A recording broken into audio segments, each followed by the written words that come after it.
Joe Arpaio, the longtime Phoenix area sheriff whose headline-grabbing approach to immigration made him an ally of President Trump, will run in the 2018 Republican primary to replace Sen.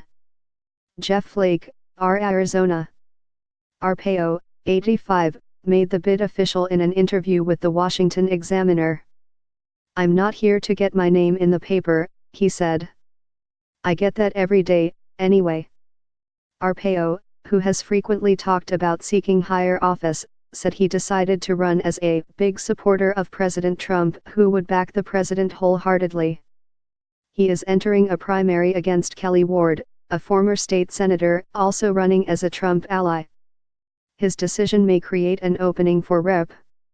Martha McSally, Arizona, a Republican with more moderate views on immigration who is contemplating a bid for the seat and is backed by party leaders in Washington. Sheriff Joe has been a patriot, but at the end of the day, in terms of running for this election, Kelly Ward is going to be hard to beat, said Eric Beach, a political strategist for Ward's campaign. "I'm confident that this will not split the vote. The reality is that Kelly has a lot of momentum in the race." The former sheriff's decision came as a surprise to some Democrats, who thought Arpaio's career had ended in 2016. After 24 years as Maricopa County's chief law enforcement officer, Arpaio was handily defeated by Democrat Paul Penzone. Trump carried the county by 3 points, Arpaio ran 12 points behind Penzone, losing by more than 130,000 votes. 8 months later, Arpaio was convicted of criminal contempt for having ignored a judge's order to stop detaining immigrants simply because he suspected that they lacked legal status. But he had an ally in Trump, who had campaigned alongside Arpaio. Trump said the former sheriff was treated unbelievably unfairly. Within weeks of the conviction, Trump granted Arpaio a full and unconditional pardon, the first of his presidency. Democrats cried foul, and dozens of them filed an unsuccessful lawsuit to stop the pardon.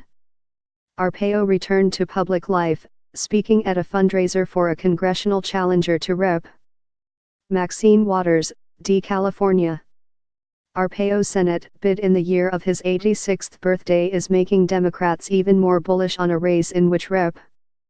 Kirsten Sinema, D. Arizona, has already consolidated most Democratic support.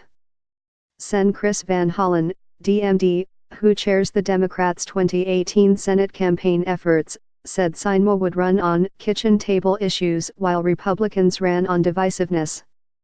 "We beat him like a drum in 2016, and we'll beat him like a drum if he runs again," Rep. Ruben Gallego, D. Arizona, told reporters last year. Asked Tuesday about Arpaio's decision, Gallego amended his prediction: Democrats would beat Arpaio like a drum at a college football game. Flake, meanwhile, suggested that Arpaio's run looks like a scam.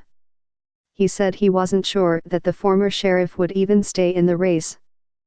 "Write about it now, because it won't last long," Flake said. "He's talked about this so many times, and this is the furthest it's gone, but it won't last." Michael Scurrer contributed to this report.